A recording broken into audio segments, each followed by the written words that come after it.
வணக்கம் நண்பர்களே. சென்ற அத்தியாயத்தில் தனக்கு புத்திர பாக்கியம் வழங்கிய ஐயப்பனிடம் தன் பூர்வ ஜென்ம வரலாற்றை கூறுமாறு கோரிக்கை வைத்தான் விஜயனன். அவனது கோரிக்கையை ஏற்ற ஐயப்பனும் விஜயனின் வரலாற்றை கூறத் தொடங்கினார். முன்பொரு காலத்தில் அமரேந்திரன் என்ற ஒருவன் இருந்தான். அவன் யாகங்களையும் தேவ பூஜைகளையும் செய்து வந்த வேதியர்களுக்கு தொல்லைகளை கொடுத்து வந்தான். அது மட்டும் அல்லாது அவர்கள் வாழும் இடங்களில் மழையை பெய்யாமல் செய்து வந்தான்.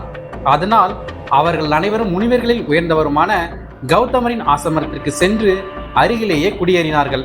அவரும் அவர்களுக்கு ஆதரவு அளித்தார்.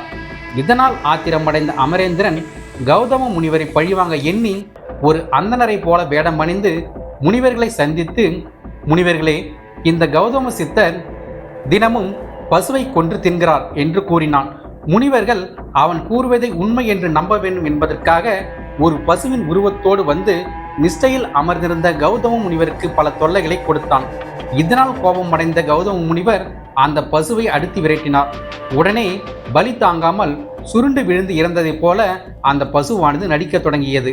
அந்தணன் கூறியது உண்மைதான் என்று நம்ப துவங்கினார்கள். அது மட்டும் அல்லாமல் அவர்களுக்கு உதவிய கௌதம முனிவரையே தாக்கத் தொடங்கினார்கள். கௌதம முனிவர் தனது ஞான திருஷ்டியினால் நடந்தவற்றை எல்லாம் அறிந்தார். இது எல்லாம் அமரேந்திரன் சூழ்ச்சி என்பதனை உணர்ந்து முனிவர்களை எல்லாம் சபித்தார். தங்களுக்கு எப்பொழுதும் சாப விமோசனம் ஏற்படும் என்று அனைவரும் கேட்டார்கள்.